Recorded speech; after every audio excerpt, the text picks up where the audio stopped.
नमोस्तवन्ताय सहस्त्रमूर्ताय सहस्त्रपादाक्षरवावे सहस्त्रनामे पुरुषाय शाश्वते सहस्त्रकोटि युगधारिणे नमः।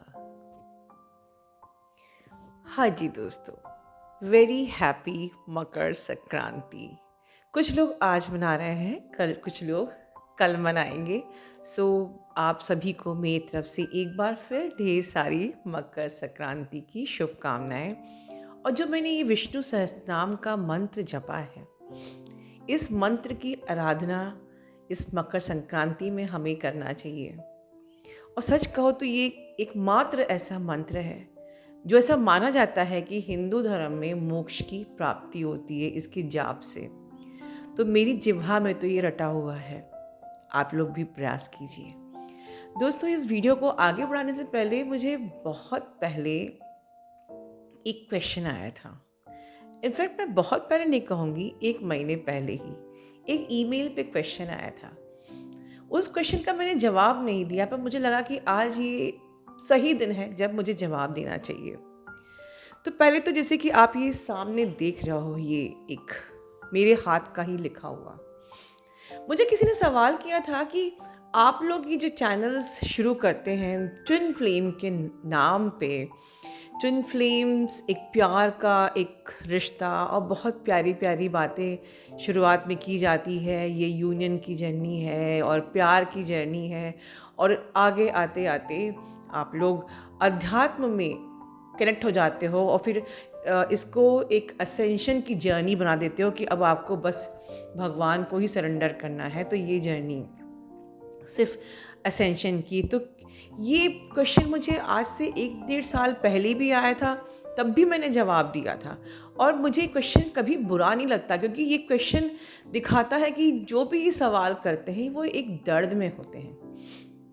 तो उनका एक कहते ना, एक गुस्सा होता है हर चैनल के मेंटोर के ऊपर कि आप चैनल के वीडियोस तो शुरू करते हो ट्विन फ्लेम के नाम पे और शुरू में दिखाते हो कि ये बड़ा ही प्यारा खूबसूरत लव है, बहुत ही मैग्नेटिक पुल है, बहुत ही इंटेंस कनेक्शन है, सारी बातें, और उसके बाद आगे आते आते आप इसको अध्यात्म से जोड़ देते हो और फिर कहते हो कि बस अब भगवान को सरेंडर कर दीजिए। तो इसीलिए इस बार ये वीडियो मैं फिर से बना रही हूँ, जिसमें कि मैंने अपने हाथों से ये लिख के दिखाया है कि जैसे कि मैं सिर्फ अपने चैनल का जानती हूँ कि ये प्योरली ट्विन फ्लेम चैनल है, ठीक है। तो बिल्कुल ये जर्नी असेंशन की जर्नी है, नो डाउट, लेकिन असेंशन के बाद ये रीयूनियन की भी जर्नी है। क्योंकि अगर रीयूनियन नहीं होगा तो मदर अर्थ की वाइब्रेशन कैसे बढ़ाएंगे आप? और मदर अर्थ की वाइब्रेशन बढ़ती है लव की एनर्जी से। जहाँ लव और हेट की वॉर हो रही है, ठीक है, वहाँ पर हमारे ट्विन कपल एक मास्टर कपल बनके, एक पावर कपल बनके, जब दोनों का ही कर्मा क्लियर होता है, दोनों जो करप्टेड एंसेस्ट्रल टाइमलाइन हील हो जाती है, आप यूनियन में आ जाते हो, दैट एनर्जी, ठीक है, दैट लव की एनर्जी ही तो मदर अर्थ को चाहिए। तो ये बिल्कुल भी नहीं है कि ये जर्नी सिर्फ असेंशन की है, ये जर्नी लव की है, रियूनियन की है, ठीक है।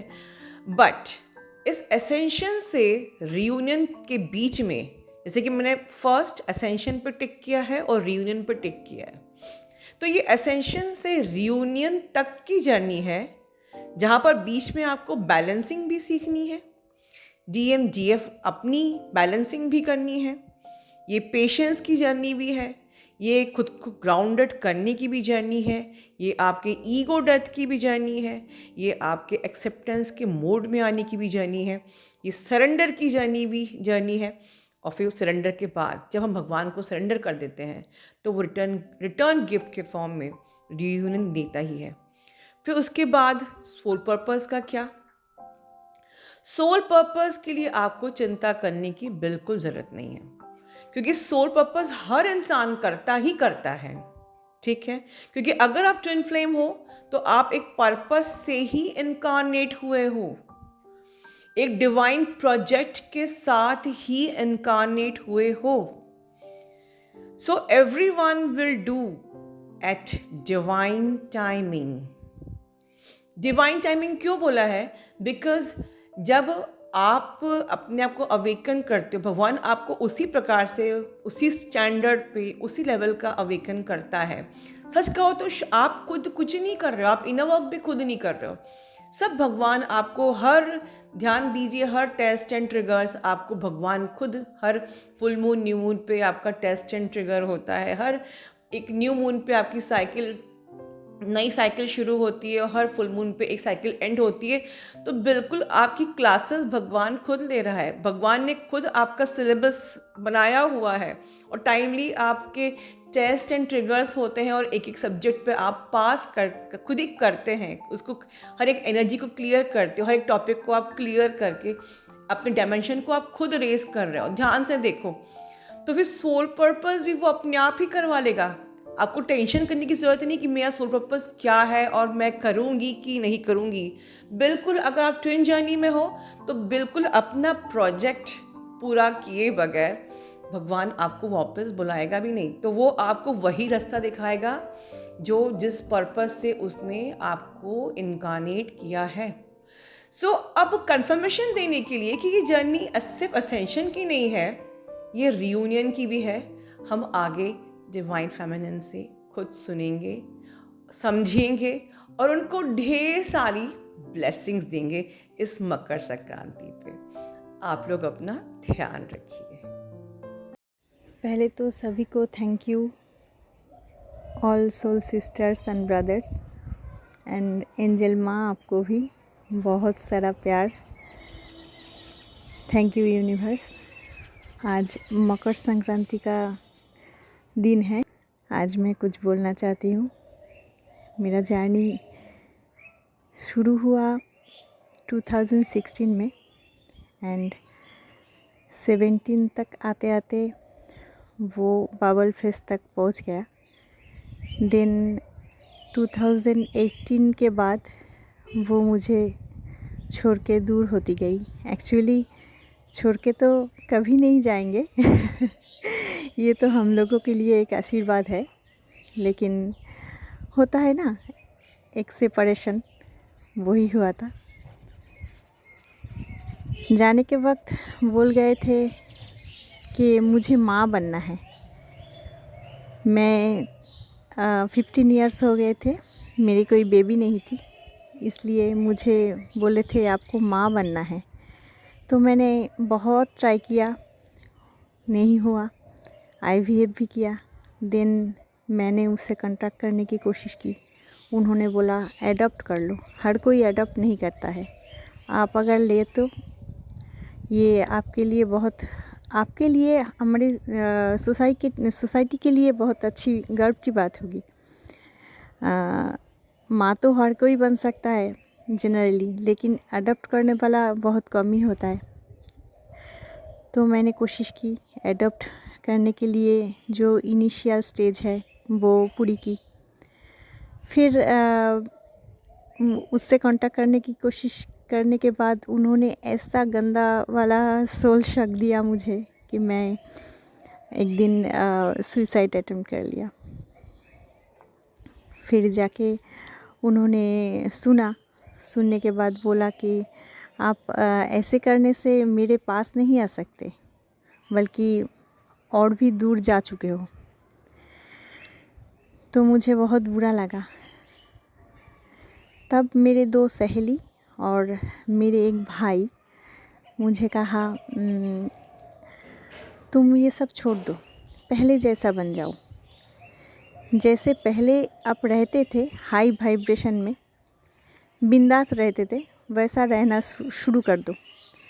तो मैंने अंदर ही अंदर तो बहुत ही, मतलब क्या बोलूँ, मर चुके थे, टूट चुके थे, लेकिन दिखाने के लिए कोशिश की, हाँ मैं बहुत खुश हूँ, ऐसे टाइप की। तो एक दिन ऐसे करते करते 2019 में मैं प्रेग्नेंट हो गई और मैं बहुत खुश भी हो गई। यूनिवर्स का ब्लेसिंग्स था। मुझे वरदान मिला।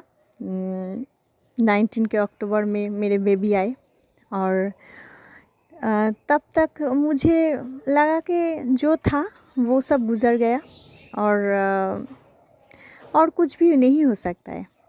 हाँ, अंदर ही अंदर थे वो, हर वक्त ही थे, हर वक्त फ़ील करते थे हम, हर वक्त फ़ील करते थे। उनका फ्रेगरेंस भी मुझे आता था, ऐसा लगता था।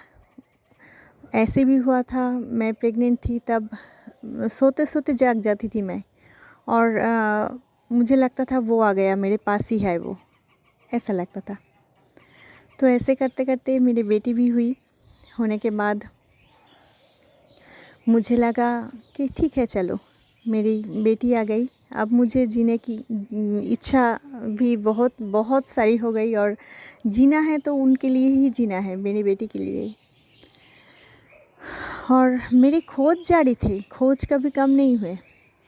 मैं यूट्यूब देखती थी, टैरोट कार्ड देखती थी, उसमें ट्विन फ्लेम आते थे, लेकिन ट्विन फ्लेम क्या है हम नहीं जानते। एक दिन ऐसा हुआ, मेरी सहेली ने मुझे एक लिंक भेजा, और मिराकल ऐसा हुआ कि माँ के जो जो चैनलिंग थे वो मेरे सामने आते गए। मैंने इग्नोर कर दिया था, ये छोड़ो, ये क्या है। एक्चुअली मुझे पास्ट लाइफ ये कॉन्सेप्ट विश्वास नहीं होता था। पास्ट लाइफ क्या होता है, जो करना है इस लाइफ, एक ही लाइफ है, ऐसा मुझे मानना था। लेकिन एक दिन मैंने माँ का वीडियो देखा, देखने के बाद मुझे बहुत अच्छा लगा।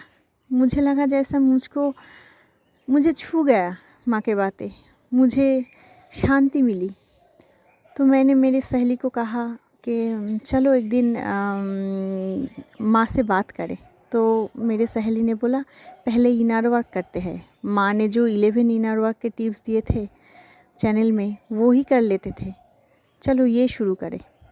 करता था, लेकिन एक दिन मुझे हुआ कि नहीं, मुझे इनर वर्क करना है। क्या है इनर वर्क, जानना है।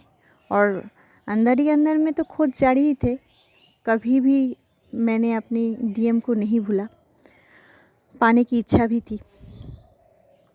तब जाके शुरू हुआ असली जर्नी। मैंने माँ से कांटेक्ट किया, माँ ने बोला हाँ आप इनर वर्क लो।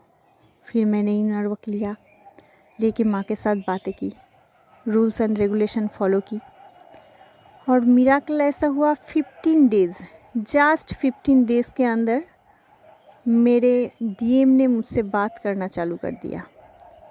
तब मुझे डर होने लगा कि ऐसा क्यों करता था, वो पहले जैसा करता था वैसा ही नहीं होगा। तो मैंने माँ के मैसेज किया, माँ ने बोला चैनलिंग देखो और ये बात ठान लो, तुम एनर्जी नहीं भेजोगे, जो एनर्जी देना है सिर्फ़ और सिर्फ इनर वर्क में दो, गॉड को सरेंडर करो। तो मैंने दिल थाम कर गॉड को सरेंडर किया। मैंने बोला गॉड को, ये जो हो गया मैं वैसा ही फिर नहीं चाहती हूँ बवाल मेरे लाइफ में। अगर उनको भेजना है तो पूरी तरह से, और नहीं तो कुछ नहीं चाहिए। आप ही सही, गॉड आप ही सही, परमेश्वर आप ही सही, जो करोगे तुम ही करोगे। ऐसे बोल के मैंने उनसे डिटैचमेंट में रहना शुरू किया। वो बात करते थे, करना चाहते थे, एनर्जी देते थे, लेकिन मैं नहीं देती थी। ऐसे करते करते 2 महीने के अंदर वो मेरे पास आके सब कुछ सरेंडर कर दिया। मैंने जैसा गॉड को सरेंडर किया था, उन्होंने आके मेरे पास सब कुछ सरेंडर कर दिया। उन्होंने जो जो किया था, क्यों किया था, सॉरी बोला। सॉरी बोलने बहुत बड़ी बात नहीं है, लेकिन उसके अंदर की बात जो जो मुझे लगता था कि वो नहीं बोल के चले गए, मुझे वो इग्नोर किया, तो वो सारी बात उन्होंने मुझे खोल के अब मेरे पास सरेंडर कर दी, सब कुछ बोल दी। और ये हुआ 88 पोर्टल में। फिर माँ को मैंने बताया, माँ ने बोला ठीक है, अपना इनर वर्क करो। 2 महीने ही हुए थे इनर वर्क करने के। फिर मैंने इनर वर्क रख दिया, कंटिन्यू किया। कंटिन्यू करते करते इनर वर्क का 4 महीना हुआ, तब जाके मेरे डीएम ने मुझे बोला तुम ऐसा क्या करते हो जिससे तुमको ऐसा बहुत बदल गए हो, ऐसे तुम बहुत बदल गए हो, तुम ऐसा क्या करते हो, किसके गाइडेंस लेते हो? मुझे लगता है आप किसी को गाइडेंस लेते हो। तब मैंने माँ को बात बताई। माँ के बात बताने से वो बोला कि माँ से मैं भी बात करना चाहती हूँ। मैंने बोला ठीक है। तो फिर मैंने एक दिन माँ से बात भी करवा दी। करवा देने के बाद माँ ने उनको भी कहा आप इनर वर्क करो। उन्होंने भी स्टार्ट किया। रीयूनियन किसको कहते हैं? मैंने माँ को पूछा, माँ क्या यही रीयूनियन है? माँ ने बोला रीयूनियन है, लेकिन रीयूनियन को इस्टेब्लिश करने के लिए, वो कंटिन्यू रखने के लिए, वो जारी रखने के लिए, हारमोनियस रीयूनियन को जाने के लिए आपको इनर वर्क करना पड़ेगा। अप्स एंड डाउन्स बहुत सारा आएगा।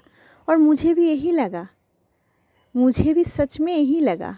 बैलेंस तो अब जाके शुरू हुआ, रीयूनियन होने के बाद बैलेंस शुरू होता है। कैसे? मुझे लगता है अब ज़्यादा मिरर होता है।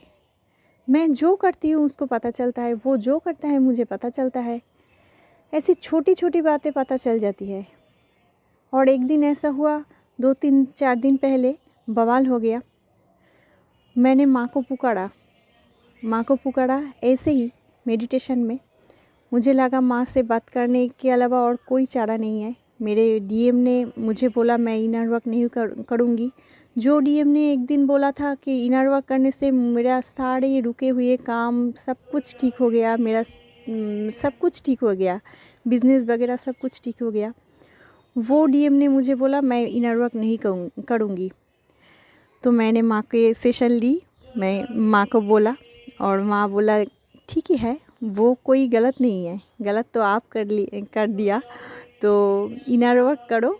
और वो इनर वर्क नहीं करना चाहते हैं तो सही, वो भी सही, जब चाहे तब करें, लेकिन कोई प्रॉब्लम नहीं, आप इनर वर्क करो। और माँ मैंने आपको वो मैसेज नहीं दी। अब जब भी ये बोले तब उनके थोड़ी ही देर बाद उनके फ़ोन आई और वो मुझे बोले कि मैम को फ़ोन करना था आपको।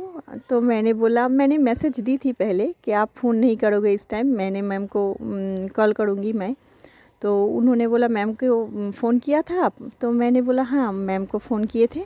तो बोले जे मैम क्या कहा? तो मैंने बोला कि आपको ब्लेसिंग्स दी और बोली आप ही सही थे, मैं गलत थी। तो बोले मेरे बारे में नहीं बोला कि मैं अच्छा नहीं हूँ ऐसा। तो मैंने बोला नहीं, आप बराबर ही अच्छे ही थे, आप ठीक ही थे, आप मेरे डीएम हो। तो उन्होंने बोला कि इनर वर्क करूँगी, इनर वर्क चालू करो। माँ उन्होंने कल से फिर इनर वर्क चालू किया। तो यही बोलना था कि इनर वर्क में एक ऐसा पावर है, एक ऐसा पावर है, अपने अंदर की स्ट्रेंथ को वो जगा देती है। अपने अंदर की, अपने आप को, खुद को जानना है, खुद में खो जाना है। मुझे तो लगता है खुद में खो जाना ही इनर वर्क है। मुझे ऐसा फीलिंग्स होता है कभी कभी कि मेरे अंदर ही माँ बोलती है, मेरे अंदर ही यूनिवर्स है, मेरे अंदर ही गॉड है। हाँ है, मेरे अंदर ही है। जब मुझसे गलत कुछ होता है, नेगेटिविटी अंदर भर जाती है, तो अब भगवान अंदर नहीं रहते हैं, तो तभी नेगेटिविटी आ जाती है। मुझे लगता है वो स्पेस हमें नहीं देना चाहिए। जब भी हमारे अंदर कुछ भी कमी आती है, वो मेरी कारण से ही आती है, खुद की कारण से ही आती है। और वो नेगेटिविटी जब हम समझ लेते हैं, इनर वर्क करने से क्या होता है, वो नेगेटिविटी को हम तुरंत समझ जाते हैं और इनर वर्क करना फिर से स्टार्ट कर देते हैं। जो जो करना है, चैंटिंग करना है, thank you universe, love you universe बोलना है। हाँ, हम कभी कभी भूल जाते हैं और तब भी एक नेगेटिविटी अटैक करती है। जब वो फिर से हम दोहराते हैं, तब सब नेगेटिविटी हमसे दूर हो जाती है। और मुझे लगता है मेरे अंदर का जो गॉड है, मेरे अंदर का जो भगवान है, वो नेगेटिविटी रहने से वो तो नहीं रहते हैं। जब मैं खुद में ही क्लीन हो जाती हूँ, मेरा ऑरा खुद से ही क्लीन होता है, तब जाके गॉड मेरे अंदर रहता है और नेगेटिविटी नहीं रहता है, सब कुछ बैलेंस होता है। तो यही बोलना है, सब खुश रहिए, इनर वर्क करिए, माँ की ब्लेसिंग्स लीजिए। और एक बात, मेडिटेशन हाँ छूट जाती है, कभी कभी होती है, नहीं होती है, कोई भी कारण से, लेकिन मन ही मन माँ को पुकारना और यूनिवर्स और गॉड को थैंक्स बोलना नहीं छोड़िएगा, सभी सिचुएशन में। देखिए, आप जब भी जो कोई भी सिचुएशन हो, आप कभी भी ट्रैवल कर रहे हैं, कहीं भी आप नहीं कर पा रहे हैं इनर वर्क, कोई बात नहीं, आप यूनिवर्स को थैंक्स कहिए, एंजल को पुकारिए, गॉड को पुकारिए और एंजल माँ को पुकारिए। देखिए अब कैसे मिराकल होता है। मिराकल तो मेरे लाइफ में बहुत हो गया है और होना भी है, और होने के बहुत कुछ सारी बाकी भी है। मैं तो कंटिन्यू करूँगी, और मेरे डीएम के अंदर में भी सच में वो डीएम बन गया है। सच में अब मैं कह सकती हूँ मैं डीएफ हूँ और वो डीएम है, और वो भी इनर वर्क कर रहे हैं। माँ वो भी आपको वॉइस मैसेज भेजेगा। Thank you soul sister, thank you all, love you all.